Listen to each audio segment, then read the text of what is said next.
Spain has always been a land of warriors. From the conquistadors who sailed uncharted seas to the matadors who faced ragging bulls in the arena, the spirit of battle runs deep in its history. Now, a new kind of warrior has emerged, one who fights not with swords or capes but with fists, grit, and an unshakable will to win. His name is Illia Topuria, and he's not just a fighter, he's a force of nature. Born on 21st January 1997 in Halle, Germany, to Georgian parents, Illia's early life was marked by movement and adaptation. His family eventually settled in Alicante, Spain, a place that would become his home and the launching pad for his dreams. Unlike countries like Brazil or the United States, Spain didn't have a strong MMA culture or a clear path for aspiring fighters. But Illia didn't need a roadmap. He was too busy carving his own path. From a young age, Illia was drawn to combat sports. He started with Greco-Roman wrestling, a discipline that taught him the importance of discipline, toughness, and relentless effort.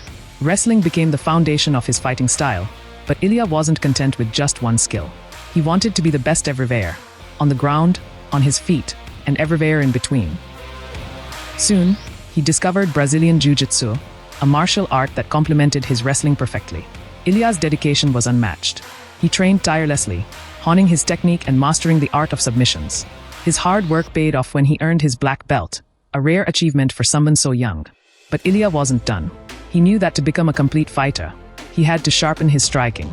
So, he added boxing to his arsenal, transforming his hands into weapons capable of ending fights in an instant. Illia's professional MMA career began in 2015, and from the very start, he made it clear that he was different. He didn't just win fights, he dominated them.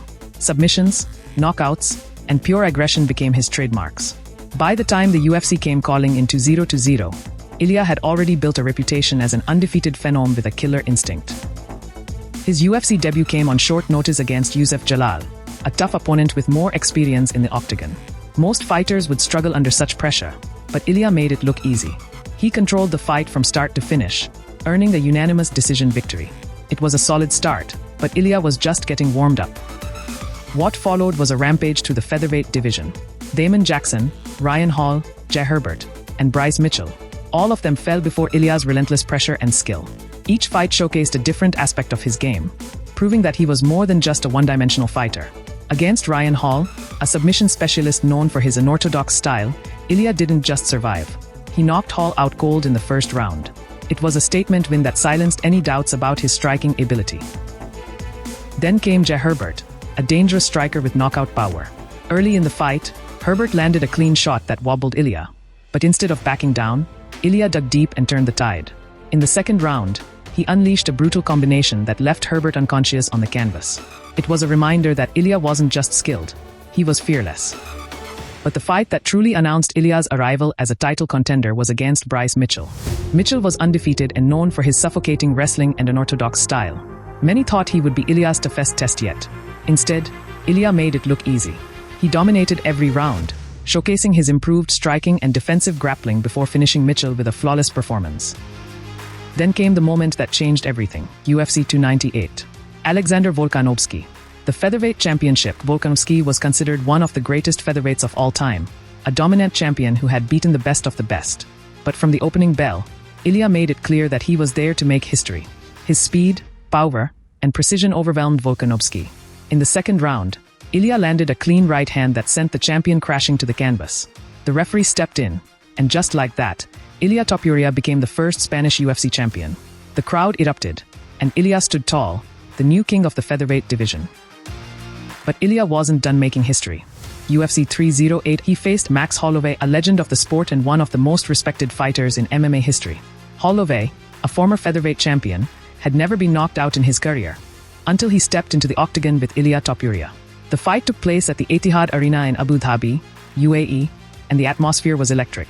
From the opening bell, the crowd chanted Illia's name, fueling the champion's confidence. Holloway, known for his durability and striking prowess, started strong, landing significant strikes in the second round. But Illia remained composed, countering with precision and power.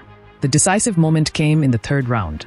Illia landed a devastating right hand that stunned Holloway, followed by a crushing left hook that sent the legend crashing to the canvas. The referee stepped in, and Illia Topuria made history once again, becoming the first fighter to knock out Max Holloway. With this victory, Illia improved his professional record to a perfect 16-0 with 6 wins by knockout. In his post-fight interview, Illia expressed his gratitude and respect for Holloway, saying, "I can hardly believe I defeated a legend like Max Holloway. He has been a tremendous inspiration for me and serves as a great example for the new generation I represent." Holloway, ever the class act, acknowledged Illia's skill, stating, "No excuses here. I had a great camp. No injuries. He was simply the better man tonight." Now, the question is, what's next for Illia Topuria? With his legacy as featherweight champion solidified, he has his sights set on even greater challenges. There's been talk of him moving up to the lightweight division to chase a second belt. A potential super fight against Islam Makhachev, the lightweight champion, has fans buzzing. Makhachev's elite grappling and dominance at 155 pounds would make him a formidable opponent, but Illia's well-rounded skills and knockout power could make it a fight for the ages. Alternatively, Illia could continue to defend his featherweight title against rising contenders like Diego Lopes or even a rematch with Alexander Volkanovski. So, who do you think Illia should fight next? Should he move up to lightweight and take on Islam Makhachev in a historic super fight? Or should he stay at featherweight and defend his title against Diego Lopes or Volkanovski? Let us know in the comments below.